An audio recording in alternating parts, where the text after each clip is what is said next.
നിന്റെ കവളെന്താ ചുവന്ന് കിടക്കുന്നത്? വല്ലതും തേച്ചോ? ഏയ് ഞാനൊന്നും തേച്ചില്ല. ജന്മനാ എന്റെ മുഖം അങ്ങനെയാ. അസൂയ. മുണ്ടും നേരിത് മാറ്റി ചേച്ചി സാരി ഉടുത്താ മതിയായിരുന്നു. ഞാൻ സാരിയാണല്ലോ എടുത്തിരിക്കുന്നേ. ഓ, നീ കണ്ണാടി വെച്ചിട്ടില്ല. കണ്ണാടി വെച്ചില്ലേ നിനക്ക് ഒരുപാട് പ്രായം തോന്നിക്കും. ഓ, അങ്ങ് തോന്നിച്ചോട്ടെ. ചേച്ചിക്ക് ഞങ്ങളെക്കാൾ പ്രായ കൂടുതലില്ലേ? മുണ്ടും നേരിത് മതിയായിരുന്നു. അതാ സെറ്റപ്പ്. സെറ്റപ്പ് അല്ല ഗെറ്റപ്പാ. ഓ പിന്നെ അയ്യേ, ഇത് തിരുപ്പനാണെന്ന് ഒറ്റ നോട്ടത്തിൽ അറിയാം. ഞാൻ അങ്ങ് സഹിച്ചു. ചേട്ടൻ പറഞ്ഞല്ലോ എന്റെ ഉയരത്തിന് ശരീരം പിടിക്കും, ഇതാണ് മാച്ചസ് എന്ന്. അതൊക്കെ പോട്ടെ. എന്നാ എനിക്കൊന്ന് പറയാനുണ്ട്. ഞാനാണല്ലോ ഏറ്റവും മൂത്തത്.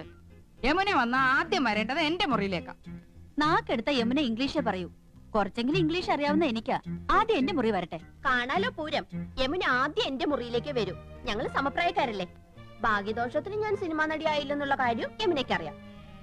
അത് ശരി. ഇതെന്താണ്? എവിടുന്ന ചേച്ചി? എന്റെ കൂട്ടുകാരി ഭവാനിയുടെ അടുത്തുനിന്ന് കടം വാങ്ങിച്ചതാ. ഇതൊന്ന്